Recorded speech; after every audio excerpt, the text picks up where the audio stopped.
Hello friends, welcome to study with Kashi. तो friends, आज की इस वीडियो में हम क्लास 12 केमिस्ट्री के मोस्ट इंपोर्टेंट न्यूमेरिकल्स को करने वाले हैं और आज की वीडियो में हम ये भी चेक करने वाले हैं कि हमारी अभी तक कितनी तैयारी हुई है।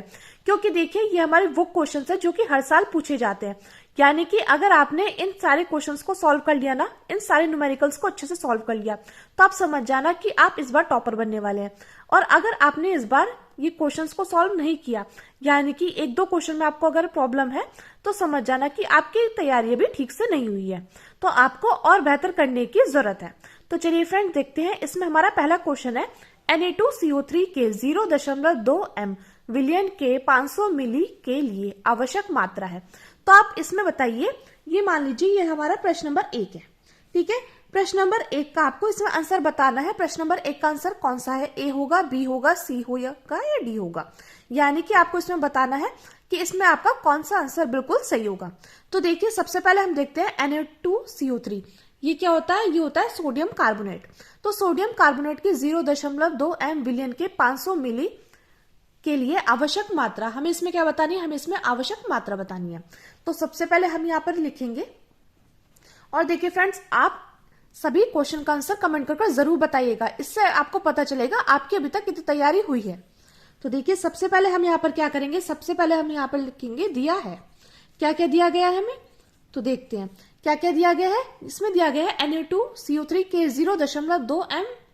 तो यहाँ पर हमें क्या दिया गया है? ये दिया गया है हमें विलियन की मोलरता। तो विलियन की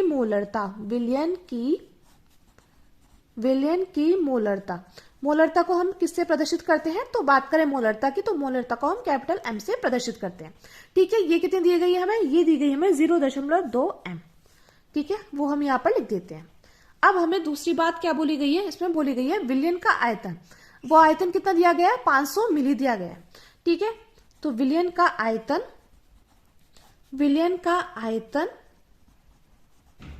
यानी कि V, ये कितना दिया गया है? ये दिया गया हमें 500 ml, यानी कि 500 मिली। तो हम सभी जानते हैं कि जो विलियन का आयतन होता है वो किस में होता है? लीटर में। अब हम क्या करेंगे? ये तो हमें दिया गया है मिली में, तो हम इसको क्या करेंगे? हम इसको लीटर में चेंज करेंगे। तो इसको लीटर में चेंज करने के लिए हमें क्या करना होगा? हमें इसको 1000 से भाग करना होगा। तो जब हम इसको 1000 से भाग करेंगे तो ये कितना आ जाएगा? ये आ जाएगा हमारा 1/2 लीटर। ठीक है फ्रेंड्स, मैं उम्मीद करती हूँ आपको ये अच्छे से समझ में आ गया होगा। अब देखिए, हमें यहाँ पर क्या क्या दिया गया है। तो देखिए, हमें यहाँ पर ये दो बात दी गई थी। एक तो हमें यहाँ पर विलियन की मोलरता दी गई थी और दूसरी बात ये दी गई थी कि विलियन का आयतन हमें यहाँ पर दिया गया था।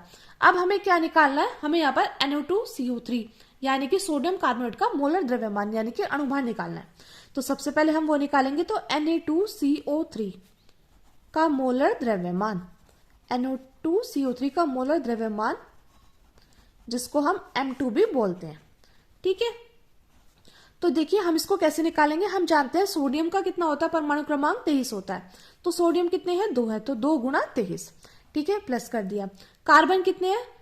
देखिए, कार्बन यहाँ पर 1 है और हम जानते हैं कार्बन का जो परमाणु क्रमांक होता है वो होता है 12।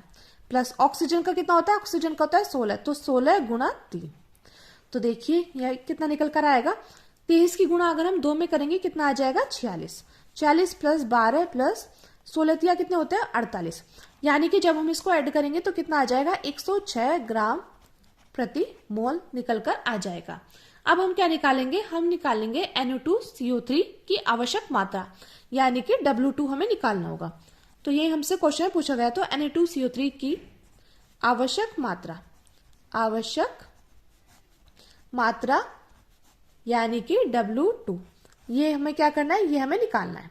ठीक है फ्रेंड्स, और हम सभी जानते हैं मोलरता का जो सूत्र होता है वो क्या होता है? यानी कि मोलरता निकालने का जो सूत्र होता है वो क्या होता है? मोलरता बराबर W2 अपॉन M2 अपॉन में V लीटर में, यानी कि आयतन लीटर में। ठीक है फ्रेंड्स, अब हम क्या करेंगे? अब हम इस सूत्र में वैल्यूज को पुट कर देंगे। ठीक है, तो देखिए यहाँ पर हमें मोलरता तो दी गई है। मोलरता हमें कितनी दी गई थी? तो देखिए यहाँ पर देखिए मोलरता दी गई थी 0.2 m और आयतन कितना है? 1/2 L यानी कि लीटर। और M2 हमने निकाला था। M2 कितना है? 106 ग्राम प्रति मोल। तो हम यहाँ पर क्या करेंगे? वैल्यूज को पुट कर देंगे। तो मोलरता थी 0.2 बराबर W2 कितना था? W2 था यहाँ पर, W2 तो हमको निकालना है, तो फिर हम यहाँ पर लिखते हैं W2 और अपॉन में क्या कर देंगे, अपॉन में आ जाएगा M2। M2 कितना निकल कर आएगा 106 और V कितना है 1/2। तो देखिए फ्रेंड्स, अब हम क्या करेंगे इसको, ये इस प्रकार है ना, W2 अपॉन 106 बटे 1/2। तो ये 2 क्या चला जाएगा, इसकी गुणा इसमें हो जाएगी और इसकी गुणा हो जाएगी इसमें। तो यानी कि यहाँ पर क्या निकल कर आ जाएगा, यहाँ पर आ जाएगा 0.2 बराबर, यहाँ पर आ जाएगा 2 गुणा W2 अपॉन में 106 गुणा 1। ठीक है फ्रेंड्स, तो जब हमारा ये निकल कर आ जाएगा तो ये 2 से हम इसको भाग करेंगे तो 2 पंजे 10 और 2 दिया 6। तो यहाँ पर क्या आ गया, W2 अपॉन 53। अब हम 53 की गुणा किस में करेंगे, 0.2 में कर देंगे। तो ये कितना निकल कर आ जाएगा, तो W2 हमारा निकल कर आ जाएगा 10.6 ग्राम। तो फ्रेंड्स हमारे यहाँ पर क्या निकल कर आया, हमारे यहाँ पर Na2CO3 की आवश्यक मात्रा निकल कर आ गई है, जो कि है 10.6 ग्राम। मैं उम्मीद करती हूँ फ्रेंड्स आपका भी यही आंसर आया होगा। और फ्रेंड्स अगर आपका यही आंसर आया तो आप ये बात कमेंट करके जरूर बताइएगा। अब देखिए अगला क्वेश्चन है हमारा। तो देखिए सेकंड नंबर क्वेश्चन हमसे पूछा गया 15 ग्राम पोटेशियम क्लोराइड 1 लीटर जल में घोला गया है, तो विलयन की मोलरता की गणना कीजिए। जहां पर हमें दिया गया है पोटेशियम का परमाणु क्रमांक और क्लोरीन का परमाणु क्रमांक। तो देखिए इस क्वेश्चन का आंसर आप कमेंट कर जरूर बताइएगा और आप लास्ट में जरूर बताइएगा आपके इसमें से कितने क्वेश्चन के आंसर बिल्कुल सही आए हैं। इससे आपको पता चल जाएगा कि आपकी तैयारी इतनी है कि आप टॉपर बन सकते हैं या नहीं। और अगर आपके ये न्यूमेरिकल्स ठीक नहीं गए तो आपको थोड़ी और मेहनत करने की जरूरत है, क्योंकि अभी हमारे पास बस 1 महीने का टाइम रह गया है और हमें इसमें खुद को परखना है कि हमारी कितनी तैयारी हो गई है और कितनी नहीं हुई है। और अगर हमारी तैयारी में थोड़ी सी भी कमी है तो हमें उसको और बेहतर करने के लिए थोड़ी और प्रैक्टिस करनी होगी। तो friends 15 gram potassium chloride 1 litre जल में घोला गया है, तो विलयन की मोलरता की गणना कीजिए। तो हमें इसमें क्या दिया गया, हमें इसमें दिया गया विलय यानी कि KCl का द्रव्यमान। तो हम यहाँ पर लिखते हैं विलय यानी कि KCl। विलय क्या है यहाँ पर, पोटेशियम क्लोराइड। तो विलय KCl का द्रव्यमान कितना दिया गया है, का द्रव्यमान दिया गया हमें W2 कितना दिया गया, ये दिया गया 15 ग्राम। ठीक है, हम यहाँ पर लिख देते हैं 15 ग्राम। अब आगे हमें क्या बोला गया है, आगे बोला गया है 1 लीटर जल में घोला गया, तो विलयन की मोलरता की गणना कीजिए।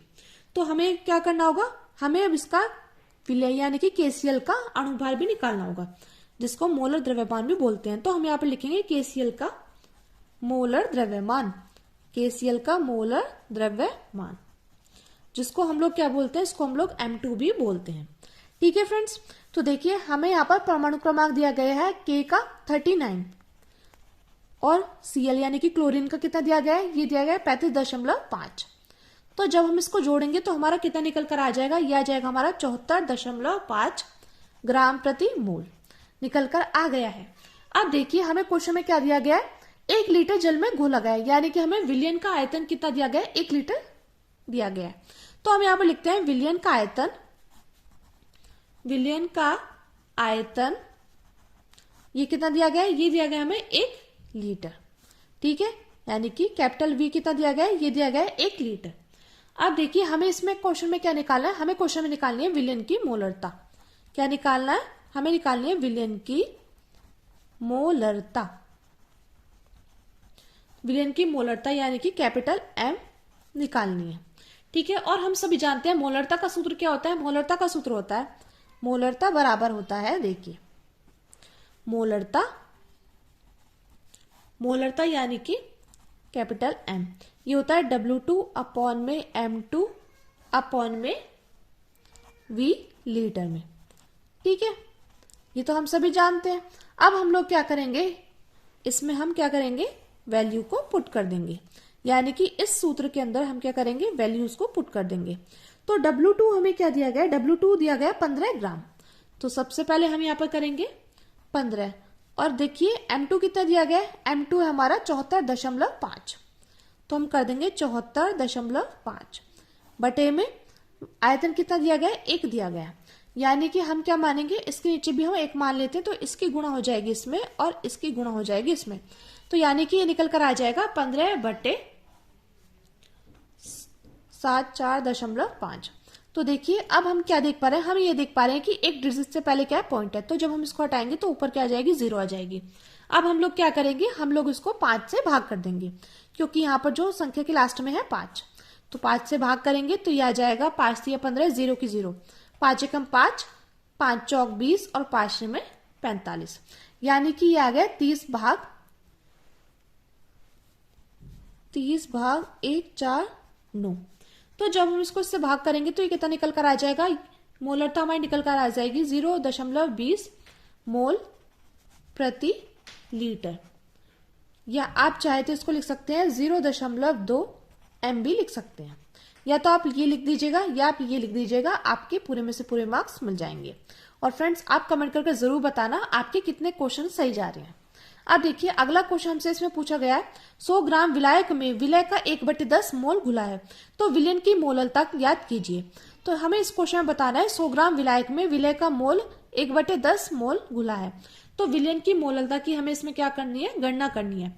तो फ्रेंड्स इस क्वेश्चन का आंसर आप कमेंट करके जरूर बताइएगा कि प्रश्न नंबर 3 का आपका ये आंसर आया है।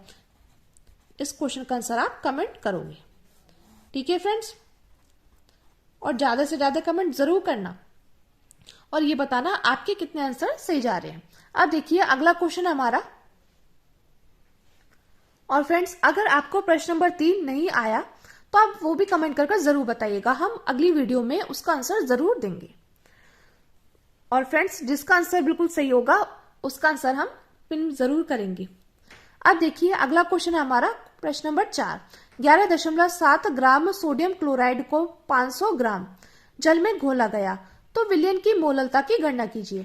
तो हमें क्या दिया गया, हमें दिया गया 11.7 ग्राम सोडियम क्लोराइड को 500 ग्राम जल में घोला गया है, तो हमें यहाँ पर विलयन की मोललता की गणना करनी है। तो देखिए सोडियम क्लोराइड जिसको हम बोलते हैं NaCl, तो ये क्या दिया गया है, ये दिया गया है विलय। तो विलय यानी कि NaCl का द्रव्यमान कितना दिया गया है, तो वो हम यहाँ पर लिखते हैं। सबसे पहले हम यहाँ पर लिखेंगे दिया है, क्या क्या दिया गया है हमें, तो देखिए यहाँ पर दिया गया है विलय, विलय यानी कि NaCl, तो विलय का द्रव्यमान, विलय का द्रव्यमान यानी कि W2, W2 हमें कितना दिया गया है, ये दिया गया है हमें 11.7 ग्राम, तो हम यहाँ पे लिख देते हैं 11.7 ग्राम, ठीक है फ्रेंड्स। अब देखिए हम क्या करेंगे, हम यहाँ पर निकालेंगे विलय का मोलर द्रव्यमान यानी कि M2, तो हम यहाँ पर लिखते हैं NaCl का मोलर द्रव्यमान। अब देखिए मोलर द्रव्यमान बोल दीजिए, अनुभार बोल दीजिए, दोनों एक ही है, का मोलर द्रव्यमान यानी कि M2।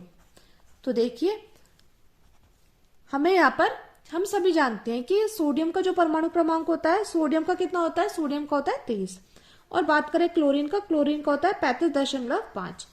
तो देखिए हम यहाँ पर निकालेंगे सोडियम कितना है 23 और क्लोरीन कितना है 35.5, तो हम इसको जोड़ देंगे 23 प्लस 35.5, तो ये कितना आ जाएगा, ये आ जाएगा हमारा 58.5 ग्राम प्रति मोल।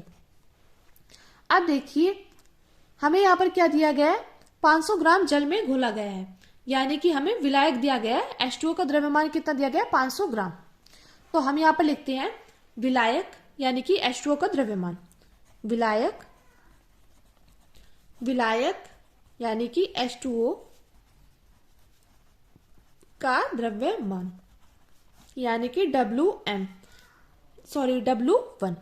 तो ये कितना दिया गया है, ये दिया गया है हमें 500 ग्राम। अब देखिए हमें क्या निकालना है क्वेश्चन में, क्वेश्चन में हमें निकालना है विलयन की मोललता। हमें क्या करना है, हमें यहाँ पर विलयन की मोललता की गणना करनी है, तो हम यहाँ पर लिखते हैं विलयन की मोललता क्या करनी है, हमें इसमें निकालनी है, ठीक है फ्रेंड्स।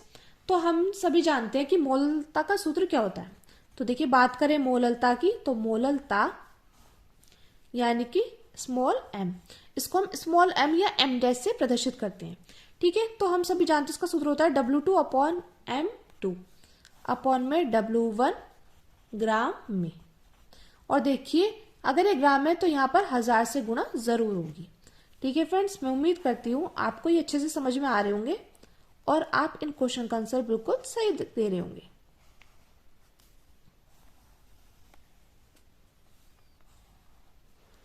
अब देखिए W2 कितना दिया गया है, तो W2 है 11.7 ग्राम। और देखिए M2 कितना निकल कर आया था, ये आया था हमारा 58.5 अपॉन में W1 कितना है, W1 है 500, ठीक है, गुणे 1000। तो हम इसके नीचे 1 मान लेंगे। अब हम क्या करेंगे, ये चला जाएगा इसके साथ और ये चला जाएगा इसके साथ, यानी कि आ जाएगा 11.7 बटे 500 गुणे 58.5 गुणे में आ जाएगा यहाँ पर 1000।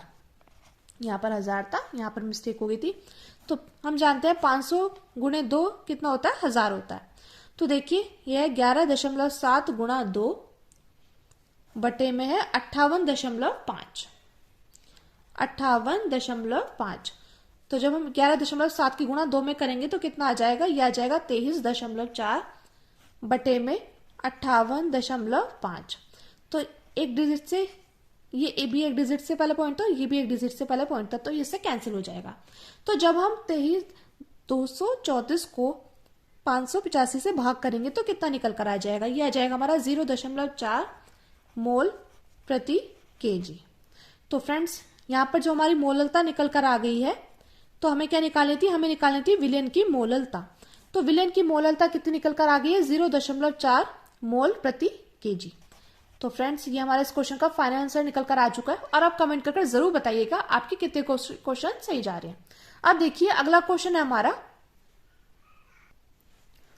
तो देखिए फ्रेंड्स अगला क्वेश्चन है प्रश्न नंबर 5। 46 ग्राम एथेनॉल को 54 ग्राम जल में घोला गया है, तो एथेनॉल तथा जल के मोल अंश की गणना कीजिए। अब देखिए फ्रेंड्स यहाँ पर हमें 2 कंपाउंड दिए गए हैं, एक तो एथेनॉल और एक जल। और हमें यहाँ पर क्या करना है, हमें यहाँ पर एथेनॉल और जल का मोल अंश यानी कि मोल प्रभाज निकालना है। और आपको एक बात जरूर पता होना चाहिए कि मोल अंश और मोल प्रभाज ये दोनों एक ही होते हैं, आपको इसमें कंफ्यूज नहीं होना है। तो देखिए हमें यहाँ पर 2 कंपाउंड दिए गए हैं, एथेनॉल और जल।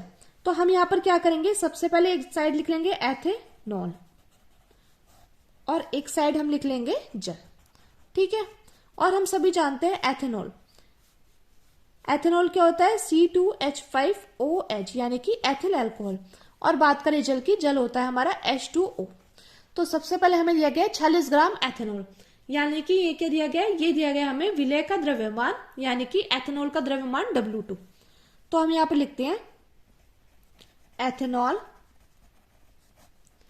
का द्रव्यमान यानी कि W2, ये हमें कितना दिया गया है, ये दिया गया हमें 46 ग्राम। अब हमें क्या करना है, अब हमें निकालना है एथेनॉल का मोलर द्रव्यमान। तो हम यहां पर लिखते हैं C2H5OH का मोलर द्रव्यमान, C2H5OH का मोलर द्रव्यमान यानी कि M2, ठीक है। तो M2 हम निकालेंगे।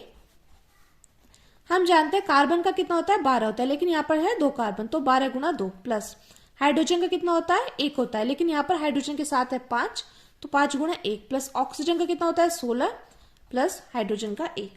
तो जब हम इसको सॉल्व करेंगे तो 12 गुणा 2 24, 24 और 5 29, 29 और 1 30, 30 और 16 46। तो यह आ जाएगा 46 ग्राम प्रति मोल, ठीक है फ्रेंड्स। अब देखिए, अब इसी प्रकार हम क्या करेंगे, इसी प्रकार हम यहाँ पर निकालेंगे एथेनॉल के मोलों की संख्या, यानी कि हम यहाँ पर निकालेंगे N2। N2 क्या होता है, N2 होता है मोलों की संख्या, ठीक है। हम जानते हैं मोलों की संख्या कैसे निकालते हैं, भार बटे अणुभार के, तो W2/M2। तो W2 कितना है 46 है और M2 कितना है, ये भी हमारा 46 है। तो ये कितना निकल कर आ जाएगा, ये आ जाएगा हमारा 1 मोल, ठीक है फ्रेंड्स। मैं उम्मीद करती हूँ आपको इतना अच्छे समझ में आ गया होगा। अब देखिए हमने यहाँ पर बस क्या किया है, हमने यहाँ पर एथेनॉल लिखा है और एथेनॉल का द्रव्यमान यानी कि W2 हमें दिया गया था। बस हमने यहाँ पर क्या किया है, हमने यहाँ पर एथेनॉल का मोलर द्रव्यमान यानी कि M2 निकाला है। उसके बाद हमने यहाँ पर मोलों की संख्या निकाली और मोलों की संख्या बराबर होता है भार बटे अणुभार के यानी कि W2/M2 के, यानी कि W/M के। इसी प्रकार हम लोग क्या करेंगे, इसी प्रकार हम जल का निकालेंगे।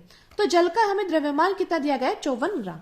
तो हम यहाँ पर लिखते हैं जल का द्रव्यमान, जल का द्रव्यमान यानी कि W1, ये कितना दिया गया है, ये दिया गया हमें 54 ग्राम। तो हम यहाँ पर 54 ग्राम लिख देते हैं। अब हम क्या करेंगे, हम H2O का मोलर द्रव्यमान निकालेंगे, यानी कि अणुभार, H2O का मोलर द्रव्यमान। तो ये निकालेंगे, हाइड्रोजन का कितना होता है, 1 होता है, लेकिन यहाँ पर 2 हाइड्रोजन तो 2 गुणा 1 प्लस ऑक्सीजन का कितना होता है, 16 होता है। तो ये कितना आ जाएगा, ये आ जाएगा 18 ग्राम प्रति मोल। कितना आ जाएगा फ्रेंड्स, 18 ग्राम प्रति मोल। ठीक है, अब हम क्या करेंगे, अब हम निकालेंगे N1 के मोलों की संख्या, सॉरी N के मोलों की संख्या, N1 मोलों की संख्या। तो ये कैसे निकालेंगे हम, ये निकालेंगे हम W1 अपॉन M1 करके। तो W1 कितना होता है, ये होता है हमारा 54। ठीक है, W1 होगा 54 और M1 कितना है, M1 हमने निकाला है, ये हमारा 18। तो जब हम इसको इससे भाग करेंगे तो कितना आ जाएगा, ये आ जाएगा 3, यानी कि 3 मोल निकल कर आ गया है N1। तो जल के मोलों की संख्या कितनी निकल कर आ गई है, 3 मोल। और बात करें एथेनॉल, एथेनॉल के मोलों की संख्या कितनी निकल कर आ गई है, 1 मोल। अब हम लोग क्या करेंगे, अब हम लोग कर देंगे कुल मोल, कुल मोल निकालेंगे। तो कुल मोल जब हम निकालेंगे तो कितना आ जाएगा, N1 प्लस N2। तो 1 प्लस 3 कितना निकल कर आ गया, 4 मोल निकल कर आ गया है। अब देखिए, अब हम क्या करेंगे, अब हम निकालेंगे मोल प्रभाज किसका, एथेनॉल का। और देखिए मोल प्रभाज को किससे डिनोट करते हैं, काई से प्रदर्शित करते हैं। तो हम करेंगे काई C2H5OH का मोल प्रभाज निकालेंगे। तो सबसे जब हम मोल प्रभाज निकालेंगे तो जिसका मोल प्रभाज निकालते हैं उसके मोलों की संख्या पहले आती है। तो यानी कि N2 अपॉन कुल मोल N1 प्लस N2। तो N2 कितना था, यानी कि हमारी जो एथेनॉल के मोलों की संख्या आई थी वो आई थी हमारी 1 मोल। और कुल मोल कितने हैं, ये है N1 प्लस N2, तो यानी कि 4 मोल। तो कितना आ जाएगा, 1/4। तो हमारे यहाँ पर कितना निकल कर आ जाएगा, 0.25। और देखिए मोल अंश यानी कि मोल प्रभाज का कोई भी मात्रक नहीं होता है, इसलिए ये डायरेक्टली आंसर ऐसे आएगा। अब हम लोग क्या निकालेंगे, अब हम लोग निकालेंगे जल के मोल अंश यानी कि H2O का। तो वो हम कैसे निकालेंगे, H2O। तो हम क्या करेंगे, 1 माइनस किसके, एथेनॉल के मोल अंश को हम माइनस कर देंगे। तो ये कितना था, 1 माइनस 0.25। जब हम इसको इससे घटाएंगे तो कितना आ जाएगा, ये आ जाएगा हमारा 0.75। मैं उम्मीद करती हूँ फ्रेंड्स आपका ये वाला क्वेश्चन भी बिल्कुल सही गया होगा। और फ्रेंड्स जिस बच्चे ने सारे के सारे क्वेश्चन बिल्कुल सही करे और ज्यादा से ज्यादा कमेंट करे तो उसका नाम अगली वीडियो में लिया जाएगा। अब देखिए अगला क्वेश्चन है हमारा, यानी कि क्वेश्चन नंबर 6 है हमारा, 27 डिग्री सेल्सियस पर यूरिया के M/10 विलयन का परासन दाब ज्ञात कीजिए, जहां पर हमें R का मान दिया गया है। तो देखिए फ्रेंड्स ये जितने भी क्वेश्चन मैंने आपको कराए हैं मोस्ट इंपॉर्टेंट है, जो कि हर साल रिपीट हुए हैं। अगर आपने इनको अच्छे से तैयार कर लिया ना तो आपको 70 में 70 नंबर लाने से कोई नहीं रोक सकता है, क्योंकि हमारे वो क्वेश्चन है जो कि हर साल रिपीट हो रहे हैं। बस एग्जामिनर क्या काम करता है, यहाँ से बस डिजिट को चेंज कर देता है, बाकी जो हमारा क्वेश्चन का पैटर्न होता है वो बिल्कुल सेम होता है। तो देखिए यहाँ पर हमें दिया गया है 27 डिग्री सेल्सियस पर यूरिया के M/10 विलयन का परासन दाब ज्ञात कीजिए, जहां पर हमें R का मान दिया गया है। तो देखिए यहाँ पर हमें टेम्परेचर कितना दिया गया है, टेम्परेचर हमें दिया गया है 27 डिग्री सेल्सियस। तो देखिए जब हम डिग्री सेल्सियस को किस में चेंज करेंगे, K में, यानी कि परमताप में कन्वर्ट करेंगे। तो जब हम इस डिग्री सेल्सियस को परमताप में कन्वर्ट करते हैं तो 273 क्या कर देते हैं, जोड़ देते हैं, यानी कि ऐड कर देते हैं। तो इसी प्रकार हम इसमें करेंगे तो 273 प्लस हो जाएगा 27 प्लस 273।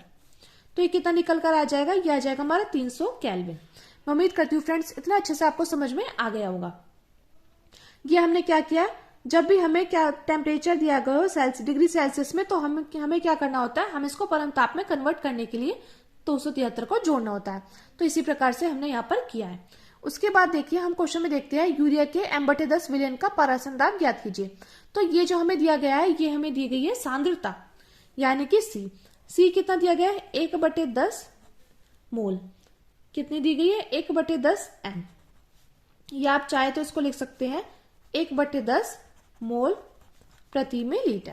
ठीक है फ्रेंड्स, अब हमें यहाँ पर विलयन का स्थिरांक क्या दिया गया है, तो विलयन स्थिरांक दिया गया है, हम यहाँ पर लिखते हैं विलयन स्थिरांक। ये कितना दिया गया है, यानी कि R, ये दिया गया है 0.0821 लीटर ATM, केल्विन इनवर्स और मोल इनवर्स।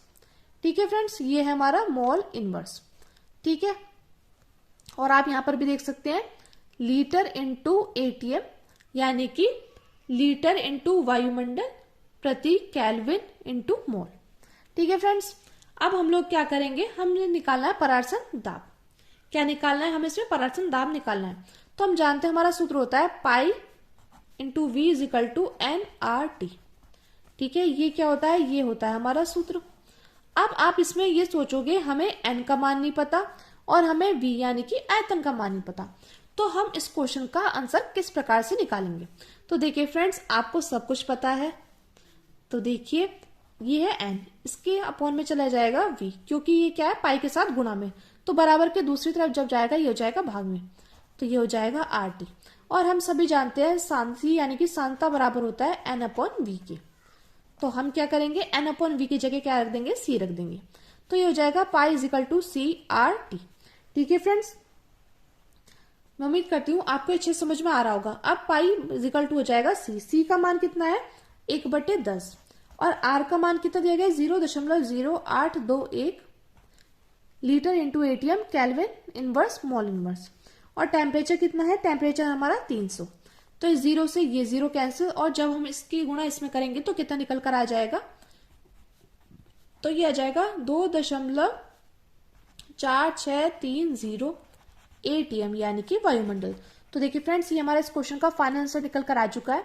तो देखिए फ्रेंड्स, आज की वीडियो में मैंने आपको 6 न्यूमेरिकल्स कराए हैं, तो आप कमेंट करके जरूर बताना आपके कितने न्यूमेरिकल बिल्कुल सही गए हैं और आपको किस न्यूमेरिकल में प्रॉब्लम हुई है, और आप 3rd नंबर क्वेश्चन का आंसर कमेंट करके जरूर बताना। तो चलिए फ्रेंड्स, मिलते हैं नेक्स्ट वीडियो में। Thank you, thanks for watching. और हाँ, अगर आप हमारे चैनल पर नए हैं तो प्लीज चैनल को सब्सक्राइब कर लीजिएगा और वीडियो को लाइक शेयर कमेंट करना मत भूलिएगा। Thank you, thanks for watching.